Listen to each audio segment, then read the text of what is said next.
মাত্র আপনার proper wait আপনাকে সুস্থ রাখতে পারে। অতিরিক্ত ওজন বা কম ওজন দুটোই অস্বাস্থ্যকর। প্রতি 1 ফুট উচ্চতায় 10 কেজি ওয়েট থাকা প্রয়োজন। 5 ফুট উচ্চতার একটি মানুষের ওজন হওয়া উচিত 50 কেজি।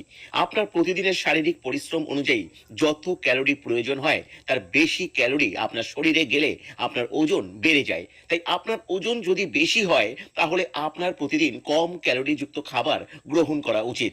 তাই শরীরের ওজন কমানোর জন্য কয়েকটি পদ্ধতি ফলো করুন। 90 দিনের মধ্যেই আপনার 5 থেকে 10 কেজি ওজন কমবে, আর আপনার শরীর অনেক বেশি প্রাণবন্ত ও অ্যাক্টিভ থাকবে। প্রথমত প্রতিদিনের খাদ্য খাবার থেকে তেল আর চিনি সম্পূর্ণরূপে অ্যাভয়েড করুন। একটানা 3 ঘন্টার বেশি কখনো খালি পেট থাকবেন না।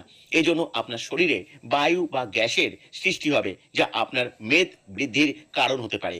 বেশি রাতে ঘুমানো বা সূর্যাস্তের পর ঘুম থেকে ওঠা আপনার ওজন বৃদ্ধি করতে পারে। দিবানিদ্রা আপনার শরীরের ওজন বৃদ্ধির অন্যতম কারণ হতে পারে। তাই দুপুরে ঘুমানোর অভ্যাস থাকলে ত্যাগ করুন। আর সূর্যাস্তের পর ভাত বা রুটি জাতীয় খাবার সম্পূর্ণরূপে বর্জন করুন। আপনার দৈনন্দিন জীবনে শারীরিক পরিশ্রম কম হলে অন্তত 1 ঘন্টা ওয়ার্কআউট করে শরীরের ঘাম ঝরানোর চেষ্টা করুন। এই অভ্যাসগুলি 90 দিনের মধ্যেই নিশ্চিতভাবে আপনার অতিরিক্ত মেদ বা শরীরের অতিরিক্ত ওজন কমাতে সাহায্য করবে। ভিডিওটি ভালো লাগলে ভিডিওটি অবশ্যই লাইক, সাবস্ক্রাইব ও শেয়ার করুন। আর আপনি একজন হেলথ কনসালটেন্ট হয়ে নিজের বা অন্যের শারীরিক যে কোনো সমস্যার সমাধান করতে চাইলে আমাদের সাথে ডেসক্রিপশন বক্সে যোগাযোগ করুন।